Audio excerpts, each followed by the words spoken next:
Well, anyway, I want to thank our panelists for coming and being here today. And I really think Senator Heitkamp can frame the issue of broadband uses in agriculture much better than somebody from West Virginia, where we have smaller tracts, smaller portions of just as important business agriculture.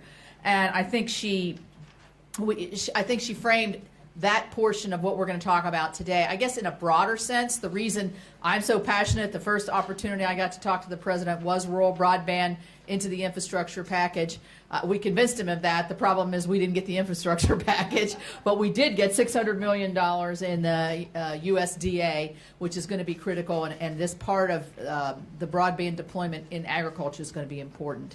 But this is our third meeting. We have focused on telehealth Expo, where all of our states got to feature some of the ways that our states are individually using telehealth to reach our constituents in our state of West Virginia with the opioid crisis. It presents a great opportunity for telehealth, mental health, and those kinds of things. We also did one on education. I always ask for a show of hands of students when I'm ever talking with them in the classroom. How many have connectivity when they go home? It's shameful when half of them raise their hand and the other half don't. So who's behind? You can figure that out by the show of hands when they come into class the next day.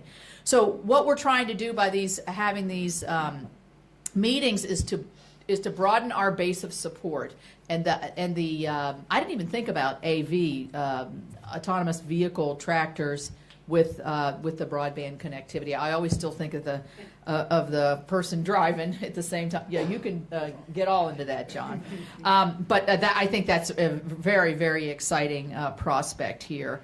So I think that the FCC has been a great partner here, particularly in the deployment of rural broadband and focusing on correct mapping and other things that have been problematic in the past. I think that Ann has been to West Virginia to cut the ribbon on a really nice project for us, which was a wireless project of 4,000 people in very rural parts of our state to be able to realize the availability of broadband, and the private sector is absolutely crucial. So I'm excited about today to learn about agriculture, and every day I'm adding something else. My newest one's tourism, because it's the Netflix thing. People want to disconnect. They want to go down the New River Gorge. Who's been down the New River Gorge here? Yeah, it's great. But when you want to get back in your room, you might want to either A, work, or B, watch Netflix or something of that nature. So tourism is another aspect, I think, of our economy that really is going to rely more and more on connectivity. So thank you all for being here. This is a great crowd. I also want to thank Victoria Flood in my office, because she's really the one who organizes all this and has been there you go. There's a nice close-up for you. And now one of our partners is Senator Tina Smith is here to give her perspectives. And thank you again.